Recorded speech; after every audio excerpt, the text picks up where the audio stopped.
Bryan Kohberger's defense team wants to tell the jury that there could possibly be 2 people responsible and 2 weapons. Y'all like the video right here and check this out. The judge overseeing the Idaho College trial giving the defense one last chance to try to convince him to allow them to present an alternate perpetrator theory to the jury. Received the defense's proffer regarding alternate perpetrators. That will be sealed.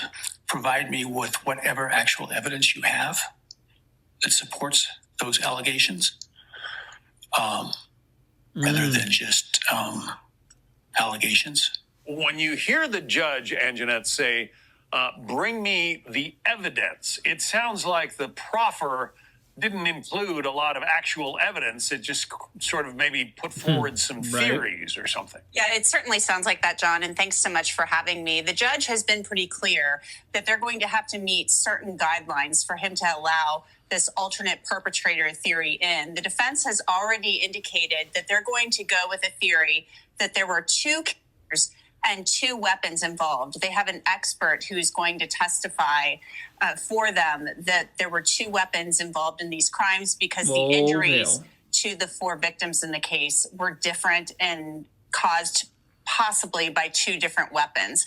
So it will be interesting to see what they ultimately present. As you heard, the judge said these things are under seal right now, so we don't know who they're offering up as these alternate suspects, but there is case law in Idaho that says they have to meet a certain standard in order to present this evidence to the jury. But the key to the case, the thing that really led to the arrest of Bryan Kohberger, is DNA that was found on the knife sheath inside the home, and the authorities say it's Bryan Kohberger's DNA. So even if there was somebody else involved, it would seem that the case against Kohberger is pretty strong. It does seem like a very strong piece of evidence, and we don't know how exactly the defense is going to attack that. It is Kohberger's DNA on the knife sheath, but they've suggested that it could have been transferred onto that knife sheath by somebody else, and they've always said in these pretrial hearings, how did that knife sheath get there?